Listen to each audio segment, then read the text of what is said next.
Bismillahirrahmanirrahim. Assalamualaikum warahmatullahi wabarakatuh. Alhamdulillahirrahmanirrahim. Kita panjatkan puji dan syukur kehadirat Allah Subhanahu wa Ta'ala. Memandangkan pada hari ini kita masih dibagi kesehatan dan untuk memulakan majelis sarahan dalam talian kali ini, jom bersama-sama melafazkan basmalah. Bismillahirrahmanirrahim. Hari ini kita nak dengar pembentangan dari 3 orang pelajar yang dah ada tajuk persendirian, yaitu dari Irsa F.Y. Tanjung, lepas tu Sri Dewi R. Nurdianti, dan Elva R. Maulida. Masing-masing pembentang 5 menit saja ya. Tanpa membazir masa, saya nak bagi laluan kepada Irsa F.Y. Tanjung. Sila bentang dalam masa 5 menit. Mulakan dari sekarang.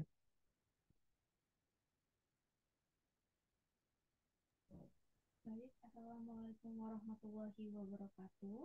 Salam. Perkenalkan, nama saya Irsa Fatih Srina Tanjung dengan NIM 19000894. Pada hari ini akan menjelaskan presentasi saya yang berjudul Kebebasan Pers di periode pemerintahan SBY tahun 2004 hingga 2014 dalam perspektif sosial dan politik. Kebijakan di masa periode pemerintahan SBY atau dikenal juga sebagai pemerintahan sahabat pers gitu, karena pada masa pemerintahannya SBY ini begitu dekat dan sangat adil terhadap kebijakan dan hukum yang ada di pers. Padahal dari latar belakangnya sendiri, seperti yang kita ketahui bahwa SBY ini merupakan seorang mantan angkatan militer yang yang seharusnya itu menunjukkan anti pers, tetapi beliau ini berbeda dengan pemimpin-pemimpin lainnya. SBY ini menunjukkan menerima kritikan ataupun memberikan kritikan dengan cara yang fair.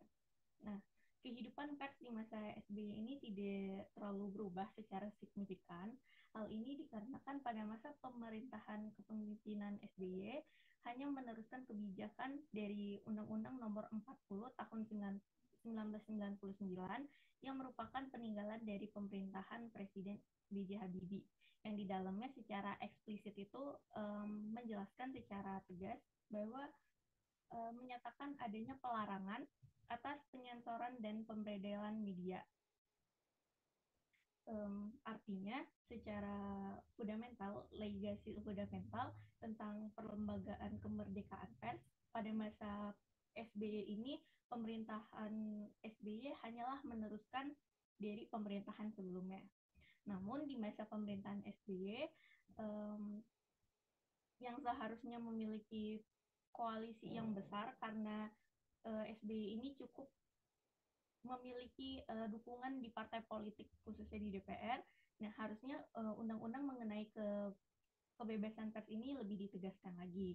Tapi di masa SBY ini hanya melahirkan undang-undang yang berfokus pada konten seperti UU Nomor 14 Tahun 2008 tentang informasi dan transaksi elektronik, lalu UU Nomor 44 Tahun 2008 tentang pornografi.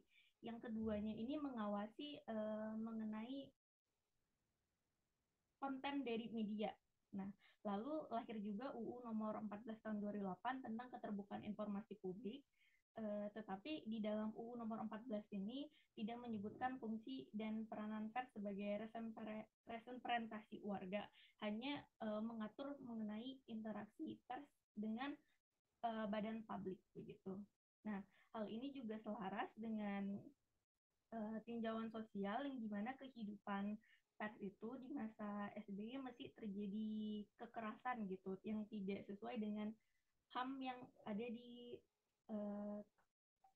di UU Nomor 40 yang menyatakan bahwa kebebasan berpendapat itu adalah hak setiap individu. Tetapi nyatanya pada masa ini banyak wartawan yang masih mengalami kekerasan. Dari AJI atau Aliansi Jurnal Indonesia mencatat terjadi kurang lebih di antara tahun 2004 hingga 2019 di masa periode pemerintahan awal SBY masih terdapat 15 kasus kekerasan terhadap wartawan yang dilakukan oleh aparat negara. Nah, sehingga pada masa periode SBY kebebasan pers ini bagi SBY sendiri selaku presiden sudah menerapkannya. Hanya saja untuk beberapa oknum dengan jabatan tinggi itu tuh jabatan tinggi kebebasan pers itu harus diperjuangkan lebih. Mungkin sekian yang bisa saya sampaikan mengenai kebebasan pers di masa periode SBY. Kurang dan lebihnya saya mohon maaf. Saya kembalikan lagi kepada dosen kita Bapak Andi Suwirta. Terima kasih. Wassalamualaikum warahmatullahi wabarakatuh. Waalaikumsalam warahmatullahi wabarakatuh. Oke, terima kasih Irsa FY Tanjung. Pembentang kedua adalah Sri Dwi R. Nurbianti. Sri, struktur masa pembentangan 5 menit pun. Sila mulakan dari sekarang. Ya, Assalamualaikum warahmatullahi wabarakatuh. Di sini saya akan menjelaskan mengenai judul saya mengenai peran komunitas Hong dalam melestarikan permainan tradisional Sunda di Bandung tahun 2005 sampai 2021 dari perspektif sosial budaya. Komunitas Hong merupakan pelopor komunitas permainan tradisional di Bandung atau yang merupakan juga pusat kajian mainan rakyat yang biasa disebut dengan Pakarangan Ulin Dago Pakar. Komunitas ini didirikan pada tahun 2005 oleh Dr. Muhammad Zaini Alif atas keresahannya terhadap permainan tradisional yang mulai jarang dimainkan dan dilestarikan. Komunitas Hong telah berhasil menginventarisasi sekitar 890 permainan tradisional Sunda, namun sebagian besar permainan ini sudah tidak dikenal oleh masyarakat. Tujuan didirikannya komunitas ini yaitu untuk menyebarkan konsep-konsep nilai dalam permainan tradisional. Dengan kata lain, bagaimana komunitas ini menunjukkan keadaannya pada hari ini dengan konsep masa lalu, namun membawa spirit masa lalu itu dengan metode yang kekinian. Bukan hanya anak-anak yang mundur ke belakang, tetapi bagaimana nilai-nilai dari permainan tradisional merujuk pada pengembangan anak di masa depan. Komunitas Hong di komunitas ini anak-anak tidak hanya diajarkan permainan tradisional saja, namun di komunitas ini anak-anak juga diajarkan bagaimana cara membuat mainan, sehingga anak-anak dibina dan juga diajarkan bagaimana cara melestarikan produk mainan rakyat sebagai artefak budaya agar tidak punah dan tetap lestari. Nah, dalam melestarikan permainan tradisional, komunitas Hong ini melakukan berbagai macam kegiatan seperti workshop, festival, membuka kunjungan ke museum permainan tradisional yang ada di komunitas Hong, lalu berkunjung ke sekolah-sekolah, dan lain sebagainya. Nah, dari perspektif sosial, perubahan sosial dapat terjadi seiring dengan perkembangan zaman, dan globalisasi menjadi salah satu sebab dari perubahan sosial. Maraknya permainan berbasis teknologi menjadikan anak-anak bahkan orang dewasa terlena dengan kecanggihannya, sehingga mereka lebih senang bermain dengan gadget dibandingkan dengan permainan tradisional. Lalu kurangnya minat masyarakat terhadap permainan tradisional ini berdampak pada budaya dan juga seni tradisional yang tidak terlestarikan dengan baik. Komunitas Hong sebagai komunitas yang melestarikan permainan tradisional berusaha untuk memperkenalkan mainan rakyat dengan tujuan menanamkan pola pendidikan masyarakat Buhun agar seorang anak dapat mengenal dirinya, lingkungannya, serta Tuhannya. Nah, meskipun komunitas ini baru didirikan pada tahun 2005, komunitas ini memiliki nilai historis karena dapat bertahan menghadapi perubahan zaman dalam usahanya untuk melestarikan permainan tradisional. Meskipun maraknya permainan berbasis teknologi, komunitas ini berhasil bertahan karena memiliki inovasi serta strategi bagaimana cara mengemas permainan tradisional menjadi suatu hal yang menarik dan juga kekinian. Lalu adanya komunitas Hong sebagai wadah atau komunitas untuk melestarikan permainan tradisional menjadikan masyarakat ikut andil serta dapat saling berinteraksi satu sama lain. Karena dalam permainan tradisional ini banyak permainan yang bisa dilakukan secara bersama-sama sehingga terjadi interaksi satu sama lain. Lalu terjadinya peralihan fungsi kesenian menjadi satu konsekuensi yang logis di tengah perkembangan pariwisata. Sebab sektor seni dan juga budaya menjadi sektor yang potensial dalam pengembangan dan juga promosi pariwisata di suatu daerah. Komunitas Hong ini kan berada di kawasan Bandung, dan seperti yang kita ketahui bahwasanya Bandung merupakan salah satu sektor pariwisata yang sering dikunjungi oleh wisatawan. Nah, sedangkan sektor seni dan juga budaya banyak diincar oleh para wisatawan. Nah, komunitas Hong yang pada awalnya terbentuk karena ingin menjaga serta melestarikan permainan tradisional agar tidak punah, seiring berjalannya waktu beradaptasi sehingga dimanfaatkan juga sebagai sarana hiburan edukasi yang bersifat komersil. Lalu dari perspektif budaya, permainan tradisional merupakan kearifan lokal yang perlu dilestarikan. Permainan tradisional atau kaulinan barudak, jika dalam bahasa Sunda, dibagi menjadi dua, ada yang menggunakan alat dan juga ada yang menggunakan tari-tarian. Lalu kesenian tradisional yang di dalamnya termasuk juga permainan tradisional ini memiliki nilai-nilai kearifan lokal. Nah, salah satu bentuk dari identitas kultural suatu masyarakat tercermin dari permainan tradisionalnya, sehingga hal ini perlu dilestarikan sebagai bagian dari penguatan identitas kultural masyarakat. Permainan tradisional hakikatnya tercipta sebagai hasil kebudayaan dari masyarakat setempat. Permainan tradisional bukan semata-mata diciptakan hanya untuk kesenangan saja, namun di sisi lain terdapat nilai-nilai yang dapat diterapkan pada kehidupan sehari-hari, seperti nilai kejujuran, keberanian, keadilan, serta nilai kasih sayang. Permainan tradisional juga dapat bermanfaat bagi kesehatan tubuh karena dapat melatih psikomotorik, pedagogis, serta psikologis. Sekian dari saya. Wassalamualaikum warahmatullahi wabarakatuh. Waalaikumsalam warahmatullahi wabarakatuh. Oke, terima kasih Sri Dewi Arnovianti. Pembentang terakhir adalah Elva Armaulida. Elva serupa 5 menit pun. Sila mulakan dari sekarang. Assalamualaikum warahmatullahi wabarakatuh. Waalaikumsalam. Saya menyajikan topik pembahasan saya yang berjudul Konflik Etnik Lampung dan Etnik Bali di Lampung Selatan tahun 2012 dalam kajian sosiologi dan ekonomi. Diketahui bahwa Lampung adalah daerah yang memiliki keragaman budaya, karakter, agama, identitas etnik, serta adat dan lainnya.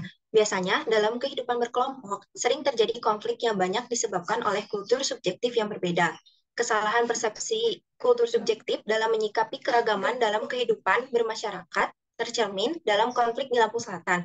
Puncak peristiwa terjadi pada tanggal 27 hingga 29 Oktober tahun 2012 yang melibatkan warga desa Agom sebagai warga Lampung asli dan warga desa Balinoraga pendatang dari Bali. Sebelumnya, beberapa konflik kecil terjadi hingga pada puncaknya dipicu karena adanya peristiwa di mana pada tanggal 27 Oktober terdapat dua gadis warga Agom menaiki sepeda motor, kemudian berpapasan dengan pemuda warga Balinoraga. Kemudian dua gadis tersebut terjatuh dari motor. Nah, ketika ditolong, warga beserta korban ini menganggapnya sebagai suatu pelecehan. Kemudian warga dan Kades Agom menemui Kades Balinoraga untuk meminta pertanggungjawaban namun tidak membuahkan hasil. Sehingga warga desa Agom mencari pelaku atau pemuda tersebut, akan tetapi dihalang-halangi oleh warga desa Balinoraga, sehingga terjadi penyerangan antar kedua belah pihak dan konflik semakin membesar menyebabkan 16 orang tewas, 12 luka-luka, 1.781 warga mengungsi, 402 rumah rusak, dan 1 rumah ibadah, yaitu pura, juga rusak. Nah, kemudian dalam pandangan sosiologi terdapat faktor lain seperti bahwa transmigrasi penduduk melatar belakangi prakondisi konflik sosial di Lampung. Kemudian berpengaruh pada dominasi pendatang yang lebih banyak dibandingkan penduduk lokal. Hal ini menciptakan eksklusivitas antara penduduk pendatang dan penduduk asli. Intensitas konflik semakin membesar karena dendam yang sudah mengakar. Akibatnya, sentimen dan ego kelompok dikedepankan, solidaritas sosial internal menguat dalam membela kelompoknya, akan tetapi memperlebar perbedaan dengan kelompok lain yang cenderung menciptakan perlakuan diskriminatif kepada luar kelompoknya. Selanjutnya, dari sudut pandang ekonomi, peristiwa ini disebabkan karena etnik Lampung terdesak oleh pendatang yang berkembang dan menguasai sumber-sumber strategis seperti ekonomi transportasi dan komunikasi. Masyarakat etnik Bali juga membeli lahan masyarakat Lampung untuk bercocok tanam seperti di daerah Sukamarga dan Sukatani. Namun masyarakat asli ini kurang bisa menerima keadaan karena masyarakat suku Bali lebih maju dan lebih berkembang perekonomiannya. Permasalahan penguasaan sumber daya yang tidak merata dari segi ekonomi dan lebih menguntungkan etnik Bali sebagai pendatang. Sehingga dalam bentuk kekecewaannya terhadap perlakuan yang tidak adil menurut suku Lampung asli tersebut, mereka membangkitkan identitas kesuku bangsaannya. Masyarakat pendatang juga banyak yang bekerja di sektor informal, sehingga penguasaan sumber daya ekonomi strategis lebih banyak dikuasai oleh masyarakat pendatang. Selain itu juga besarnya kesalahpahaman yang terjadi disebabkan oleh adanya gunjing. Gunjing atau yang dikenal sebagai gosip ini adalah informasi yang belum jelas kebenarannya karena informasi tersebut diperoleh dari mulut ke mulut, menjadi bahan pembicaraan yang menarik sebab dibicarakan keburukan orang yang digunjingkan tersebut dan dipercayai sebagai suatu kebenaran yang diterima secara umum. Bahan pergunjingan ini dapat berupa materi, prasangka etnik, pangkat atau jabatan, status sosial, agama yang dianut, hingga hubungan berketetanggaan. Nah, gunjing secara langsung maupun tidak langsung ini mempengaruhi hubungan sosial seperti yang terjadi pada konflik yang terjadi di Lampung Selatan ini. Cukup sekian pemaparan dari saya. Terima kasih. Wassalamualaikum warahmatullahi wabarakatuh. Waalaikumsalam warahmatullahi wabarakatuh. Oke, terima kasih pada 3 pembentang, dan kita dah dengar pembentangan masing-masing. Pada pelajar lain yang tidak bentang, sila mula buat komen ringkas pun dan dihantar ke WhatsApp group ya. Oke, sebelum saya bagi komen secara spesifik, saya nak bagi komen secara am dulu ya. Jadi mungkin pelajar yang bentang termasuk yang lain ya, kena boleh membedakan antara studi yang bersifat sejarah dengan studi yang tidak bersifat sejarah, yang dalam pendekatan interdisipliner saya dah dedahkan dipanggil dengan satu pendekatan sinkronis dan pendekatan diakronis. Jadi kalau sejarah itu pendekatan diakronisnya harus nampak ya. Jadi perkembangannya, unsur waktunya, perkembangannya, perubahannya itu diakronis. Tapi bila sinkronis, ya memang macam begitu saja, tak ada perubahan. Nah, saya ada pemahaman ya, yang dibentang tadi tiga-tiganya ini macam studi sinkronis, diakronisnya belum nampak, perkembangan sejarahnya belum nampak. Bila masa SBY mengenai pers, macam itu aja. Jadi macam tak ada perubahan. Termasuklah permainan Sunda dan akhir sekali mengenai konflik Lampung ya. Saya nak coba share ya. Oke. Pertama Irsa ya. Irsa FY Tanjung. Kebebasan pers di periode pemerintahan dulu ada presidennya, sekarang di Mansur SBY 2004-2014 dalam perspektif sosial politik. Judul udah oke ya. Tapi tadi penjelasannya banyak kontradiktif ya.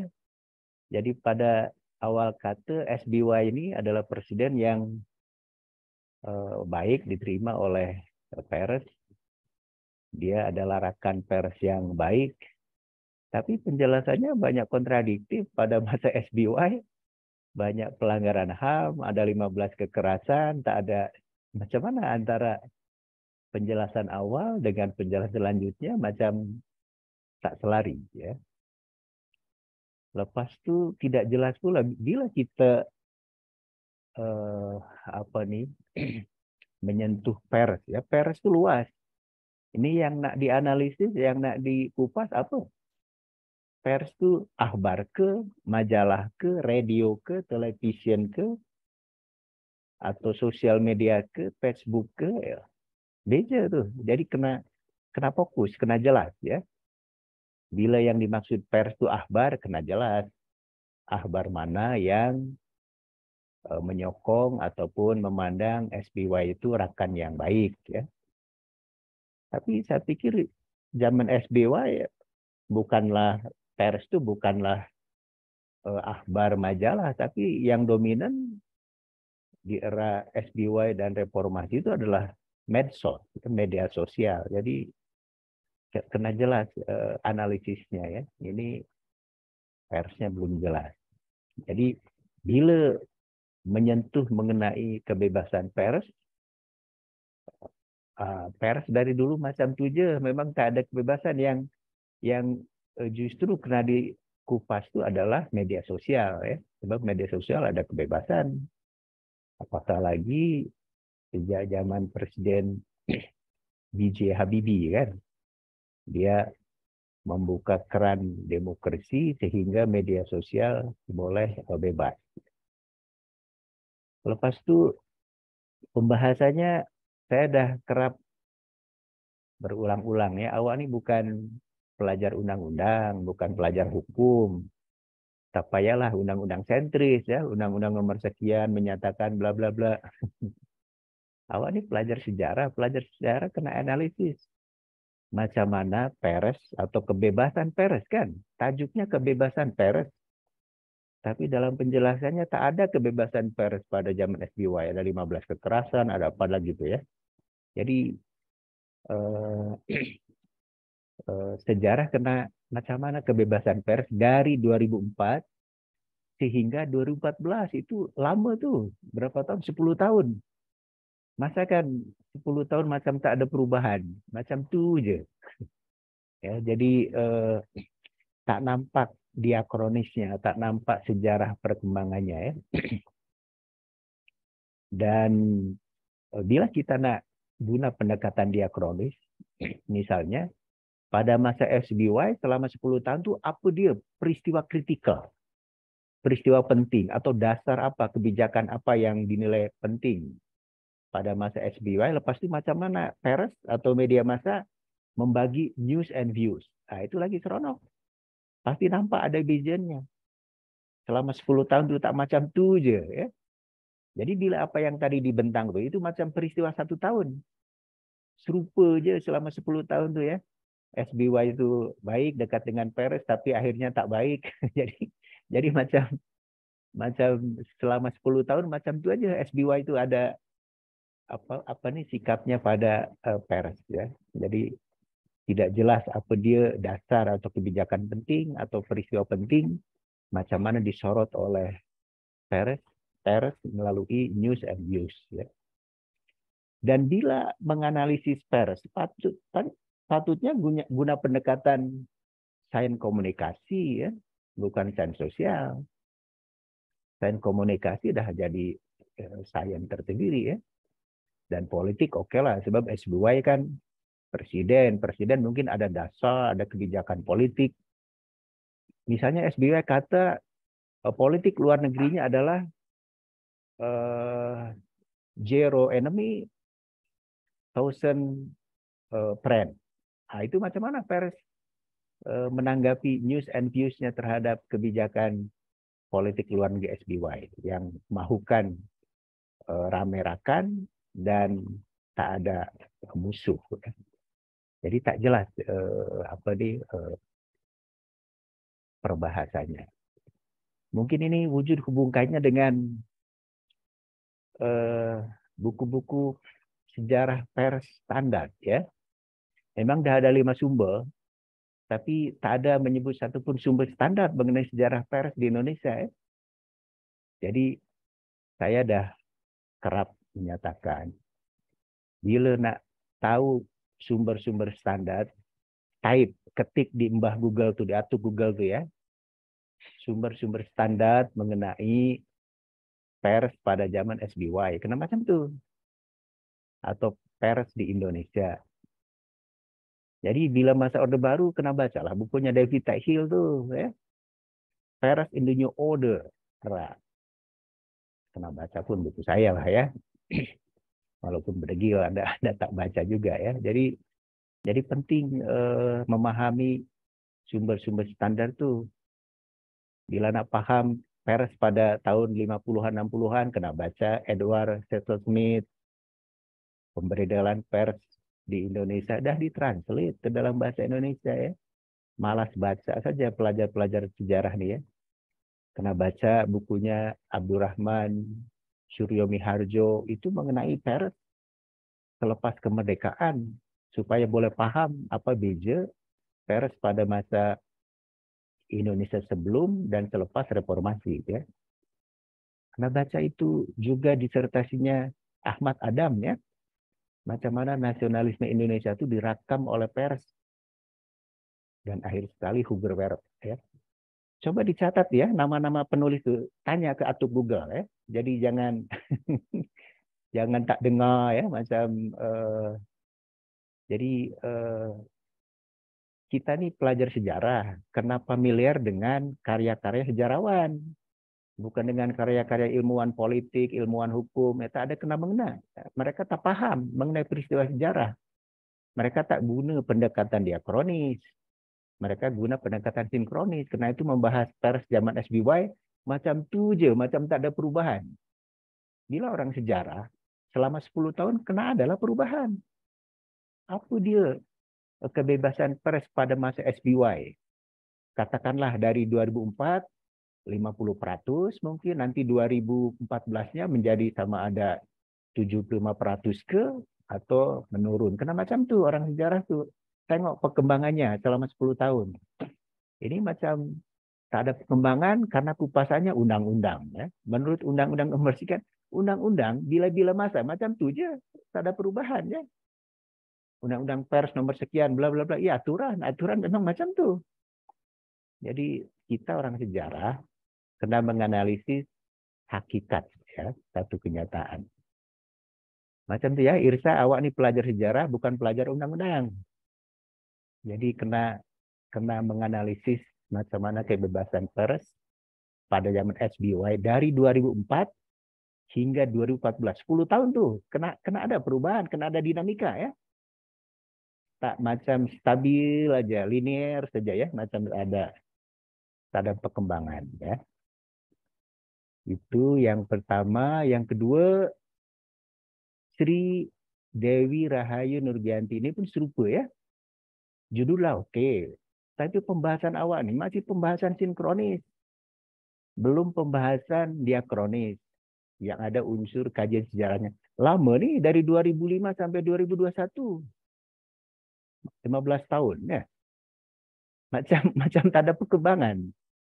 Jadi misalnya tak dikupas. Macam mana sejarah permainan tradisional di Sunda itu? Kata sama ada sebelum 2005 ke atau dari 2005 hingga 2001. Selama 16 tahun itu macam mana perkembangannya? Ini macam tak ada pengaruh, stagnan saja. Antara permainan dengan alat, permainan dengan tari, itu je. Macam tak ada perubahan. Ya. Jadi bila studi sejarah nih, perkembangan nih, kena ada perbedaannya, kena ada perubahannya, yaitu yang kena dibahas. Termasuk juga dari tadi komunitas Hong. Hong ini apa maknanya? Paham tak? Sri, Hong apa maknanya? Hong itu ini Pak dari permainan petak umpet. Jadi kalau misalnya Bukan, saya ada tanya yang Hong. Saya tanya Hong. Hong apa maknanya? Tuhan atau bertemu. Tuhan? Iya, kalau saya baca dari sumbernya Pak. Iya. Bahasa apa Hong nih? Bahasa Sunda tak ada Hong itu Tuhan. Ini apa? Awak tengah mengkaji permainan tradisional Sunda. Tapi Hong pun maknanya Tuhan. Macam mana? Bahasa Sunda Hong maknanya Tuhan. Dari mana? Bahasa apa Hong nih? Nah, itulah pentingnya studi diakronis. Ya. Jadi kena dikaji apa nih istilah-istilah termasuk sejarah kaulinan orang lembur, permainan tradisional ya. Macam pemain tradisional guna alat backlen, bukan bahasa Sunda. Jadi namanya backlen bahasa Belanda. Tapi mungkin dimodif menjadi jenis permainan Sunda, bahasa lain. Kecuali orai-oraian. Saya pun heran. Sri Dewi paham tak? Apa nih permainan orai-oraian? Dari mana orang-orang yang ada unsur tari? Tak ada unsur tari. Sebab orang-orang nih, budak-budak nih, dia macam itu aja, apa pegang bahu memanjang macam ular. Di mana tarinya? Tak ada tari kan? Jadi mungkin Dewi sendiri belum paham apa dia kaulinan orang lembur, apa dia seni tradisional Sunda, apatah lagi tak dibahas ya unsur diakronisnya dari 2005 hingga 2021, seolah-olah macam tu aja atau mengalami krisis saja, tak ada perubahan ya. Jadi katakanlah bila dari 2005 hingga 2001 tuh permainan tradisional Sunda dah mulai kurang peminat, mungkin kena dianalisis tuh usaha yang dilakukan oleh M. Jaini Alif tuh. Macam mana seni tradisi dia boleh populer selari dengan zaman modern, dengan zaman IT. Sebab bila dia tak menyesuaikan dengan zaman IT, pasti kurang peminat lah ya. Jadi seni tarian orai-oraian atau backline atau apa, macam mana dia boleh disimulasi supaya lagi seronok pada budak-budak itu melalui IT. Sama ada melalui internet ke, melalui Google ke, atau melalui handphone ke, bimbit ke ya. Jadi itu satu cabaran, itu satu tantangan ya. Itu yang kurang dijelaskan ya. Ini macam nak melawan perkembangan IT internet, kekal mengembangkan seni tradisi ya. Pastilah tak berkembang, tak ada minat budak-budak itu ya, sebab beda zaman ya. Mungkin tarian orai-orai ini untuk zaman masyarakat agraris, ada gotong royong ya. Tapi sekarang zaman informasi, bila kena guna cara-cara masyarakat agraris, tak seronok lah bagi budak-budak sekarang ya. Jadi itu yang kena dipikirkan. Jadi mungkin kena menganalisis pikiran-pikiran termasuk tindakan-tindakan dari M. Jaini Arif nih ya. Itu yang tak nampak ya. Baru macam harapan saja.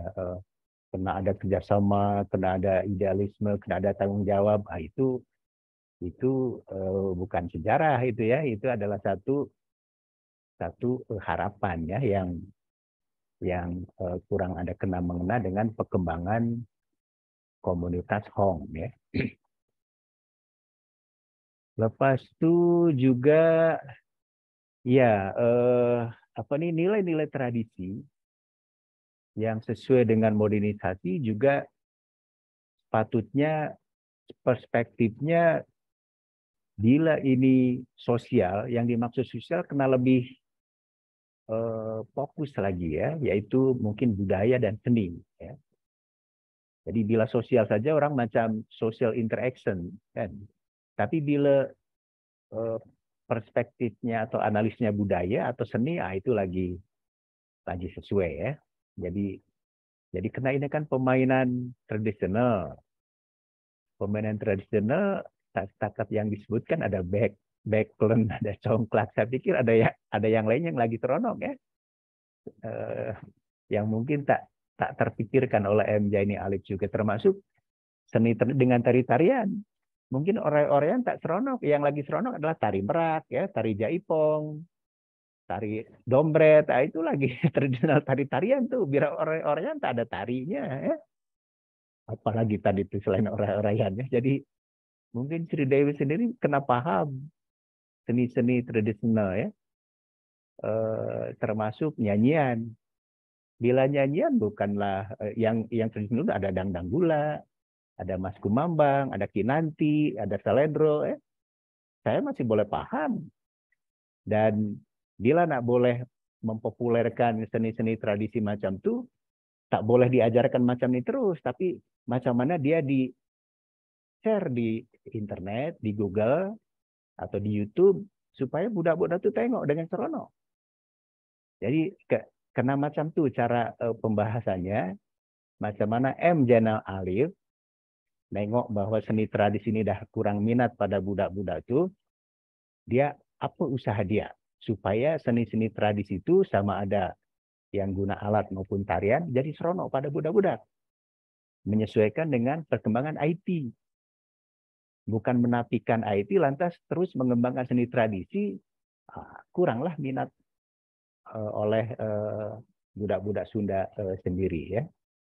Macam seni wayang golek itu satu seni tradisi, tapi dia boleh dimodif dengan perkembangan IT.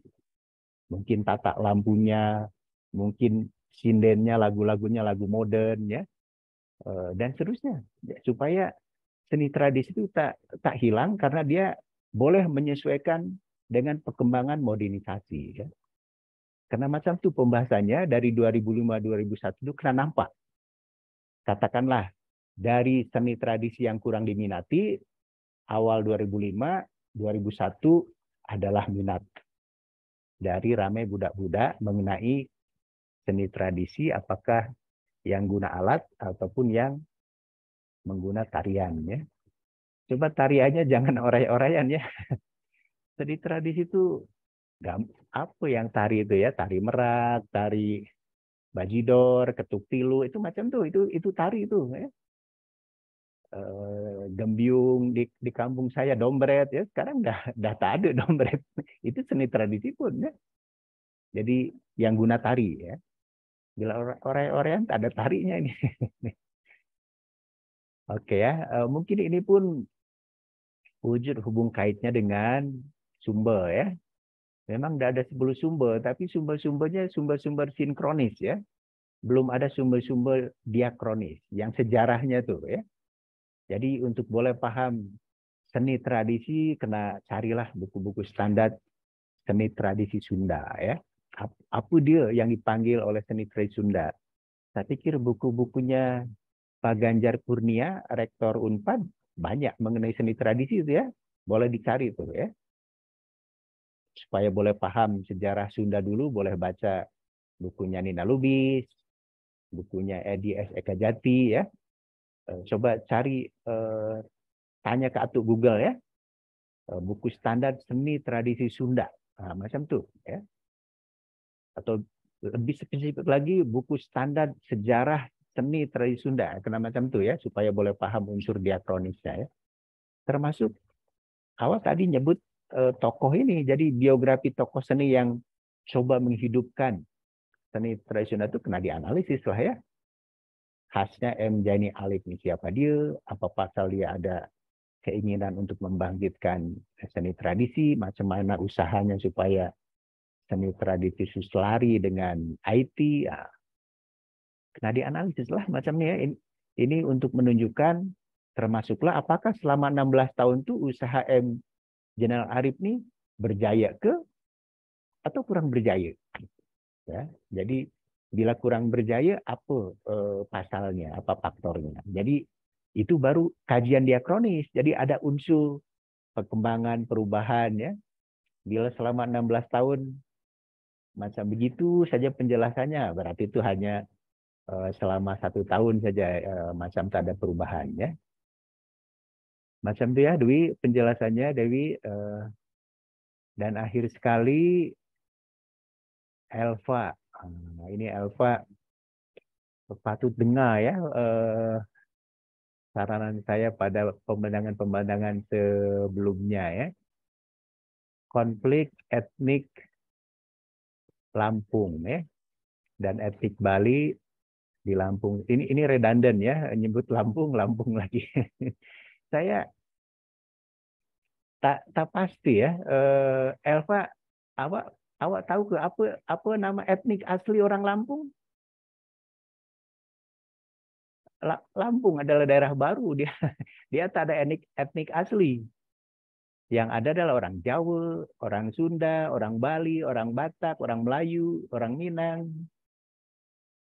Jadi itu menunjukkan bahwa ya karena tadi ini adalah studi yang sinkronis, diakronisnya kurang nampak ya. Dan 1 tahun awak suka nak. Bila 1 tahun ini maknanya ini studi sinkronik ya. Bila diakronik dia perlu masa supaya tengok ada perubahan tuh. Jadi katakanlah bila memang 2012 sama ada selama 10 tahunkah sebelumnya atau selepas itu. Sebab kalau hanya 1 tahun saja analisis awal macam laporan jurnalistik. Ada wanita Bali mengalami kecelakaan, ditolong dianggap pelecehan, terjadi konflik. Macam itu laporan jurnalistik, bukanlah analisis sejarah ya. Bila analisis sejarah atau unsur diakroniknya, macam mana boleh memahami etnik Bali pindah ke Lampung, migrasi ke Lampung, bila migrasinya. Kemudian apa pasal? Tak setakat orang Bali, tapi ada etnik lain. Macam mana hubungannya dari masa ke semasa. Itu baru kajian diakronis, ya. Bila tak ada kajian diakronis atau unsur sejarahnya, kita tak boleh paham mengapa orang Bali boleh bergaduh dengan orang Jawa, dengan orang Melayu, dengan orang Minang, ya. Jadi mungkin bukan setakat masalah wanita, mungkin masalah agama beza, ya, masalah adat resam, masalah ekonomi. Jadi kena dianalisis background sejarahnya, proses migrasi dan terbentuknya masyarakat yang multi etnik di Lampung. Tak ada penduduk asli Lampung, etnik Lampung tak ada. Awak kena pergi ke Lampung, ya. Di Lampung ada kampung Jawa, kampung Minang, kampung Bali, kampung Batak, kampung Sunda, ya. Tengok Gubernur Lampung, tak ada anak jati Lampung, ya. Selalunya bila dominan orang Jawa, ya. Dan Muslim, ya. Jadi mungkin yang Bali ini mungkin minority, ya. Jadi mungkin beza agama boleh pun menjadi satu konflik, ya. Tapi kena didedahkan macam mana yang multi etnik nih mula-mula katakanlah semacam terpisah-pisah, tapi kan tidak hanya konflik, ada juga integrasi, ya. Misalnya bila proses integrasi itu mencapai kejayaan di Lampung, bila konflik berlaku dan bila integrasi berlaku, itu satu studi diakronis, ya, ada unsur sejarahnya. Jadi bila hanya 1 tahun, nah ini macam laporan jurnalistik, jadi tak ada unsur analisis sebab akibat termasuk perkembangannya, ya. Dan memandangkan ini adalah satu perspektif konflik, maka sebenarnya tak setakat sepatutnya bukan sosiologi atau ekonomi, ya. Bila konflik nih, kita kena guna sains politik. Bahwa politik nih adalah satu karena beza kepentingan, beza mungkin agama, beza adat resam, ya, boleh menimbulkan satu pegaduhan. Ya, itu kena guna analisis politik lah, ya. Dan etnik dan budaya. Jadi mungkin etnik Bali yang bermigrasi ke Lampung itu dia kekal mempertahankan adat resamnya, tapi kan tak setakat etnik Bali di Lampung tuh, ada etnik-etnik yang lain. Nah, itu yang mungkin pada 2012 wujud satu konflik, tapi kan tak selamanya konflik, pastilah ada rekonsiliasi, ada integrasi. Nah, itu yang kena dikupas, yang kena dianalisis, ya, untuk menunjukkan bahwa masyarakat Lampung itu walaupun multi etnik tak selamanya konflik, ada pun integrasi, ya. Jadi kena macam tuh bila orang sejarah menganalisisnya, ya. Dan ini wujud hubung kaitnya dengan sumber, ya. Sumbernya belum banyak, sumber-sumber sejarah, ya, itu baru sumber-sumber kajian sosiologi, mungkin ilmu politik, ya, antropologi. Itu kajian-kajian sinkronis, ya. Yang sejarah yang nak tengok perkembangan tuh, itu penting bagi pelajar sejarah, ya. Karena itu harus cari sejarah Lampung. Macam mana sejarah Lampung tuh? Cari, tak adalah etnik asli Lampung tuh, ya. Lampung ini satu daerah baru sejak zaman Belanda melancarkan politik etis. Memang kolonisasi atau pembinaan penduduk itu ke Lampung, dari Jawa ke Lampung. Orang asli Lampung apa? Melayu lah, tapi Melayu kan tak setakat Lampung. Ada juga Palembang, ada juga Sumatera, khasnya Melayu, ya. Jadi Lampung adalah satu daerah transmigrasi, atau pada zaman politik etis dipanggilnya ada edukasi, ada irigasi, ada migrasi, kan, atau kolonisasi. Itu memang daerah perpindahan penduduk, ya. Kena cari pun macam mana sejarah formasi etnik di Lampung, ya. Mungkin sejak zaman politik etis tuh supaya boleh paham. Termasuklah bila pada masa Orde Baru dulu ada kasus Warsidi, ya. Ada kasus Geger Lampung. Itu kena boleh pun dibandingkan apa pasal ada konflik dan berulang semula katakanlah pada 2012. Walaupun mungkin dimensinya lain. Jadi bila orang sejarah kena macam tuh, tak cukup hanya 1 tahun 2012 saja, nanti tak boleh pemahaman apa-apa seolah-olah daerah Lampung itu selalu konflik antara etnik Bali dengan etnik asli. Taklah ya. Sebab Lampung itu multi etnik, tak selamanya berkonflik, ada pun integrasi. Nah, kena bacalah sepatutnya biografi tokoh-tokoh yang ada di Lampung tuh ya. Pemimpin etnik Bali siapa, etnik Jawa siapa, ya. Gubernur Lampung yang membunuh tokoh PKI dan Aidit orang Jawa kan, Kolonel Yasir Hadibroto. jadi Menteri Ekonomi yang sekarang yang cemerlang tuh siapa tuh, Indrawati siapa yang dipuji oleh Jokowi ya, itu orang Lampung tuh ya. Jadi Jawa juga dia tuh. Jadi kena boleh paham macam mana sejarah formasi etnik di Lampung ya. Termasuk tokoh-tokoh terbilang dari tiap-tiap etnik di Lampung ya. Jawa, Sunda. Tapi orang Sunda ini tak nak menonjolkan diri ya. Dan tapi pastilah ada paguyuban etnik Sunda itu ya. Nama-namanya mungkin nama Sunda ya. Jalan Garut, Jalan Subang, Jalan Tasik ya. Jadi atau Kampung Garut ya. Jadi kena tengok pun tokoh-tokoh etnik yang terbilang di Lampung, bila perlu analisis tuh gubernur-gubernur Lampung dari mulakan Lampung jadi provinsi baru je tahun 60-an ya, atau masa Orde Baru dari tahun 60-an hingga sekarang. Gubernur Lampung tuh majoritinya dari etnik mana ya? Tak adalah etnik asli Lampung ya.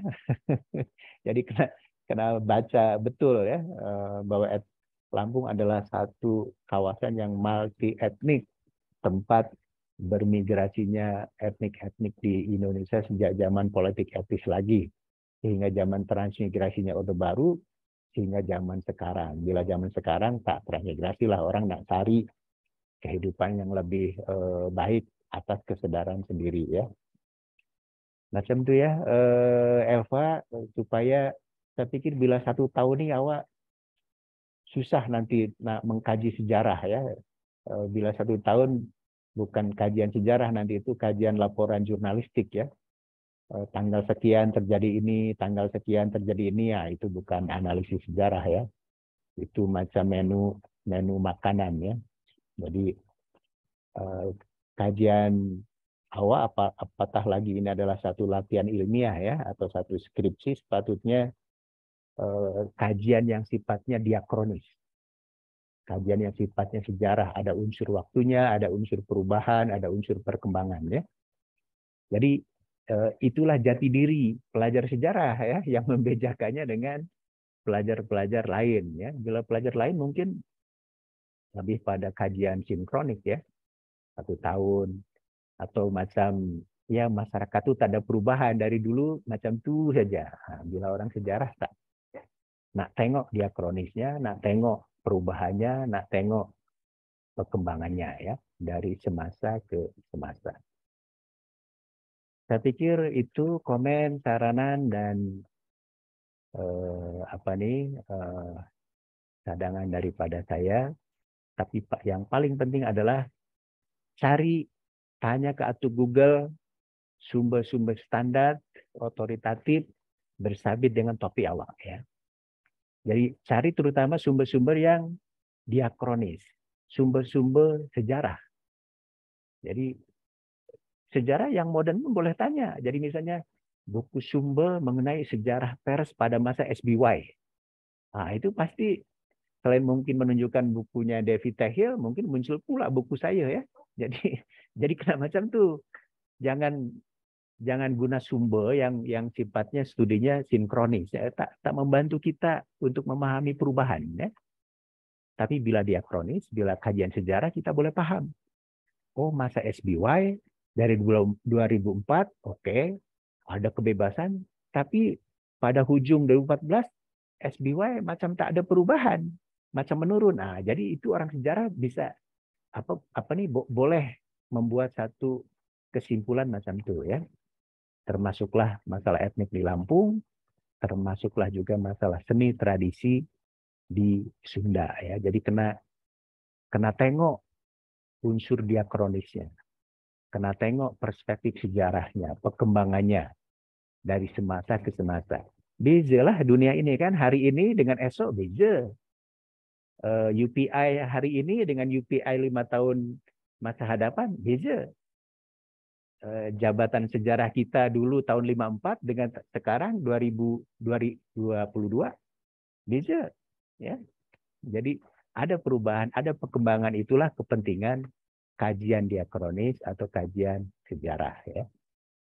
Saya pikir itu saja yang boleh saya bagi komen. Jom kita akhiri sarahan kita pada hari ini dengan bersama-sama melafazkan hamdalah. Alhamdulillahirabbil alamin.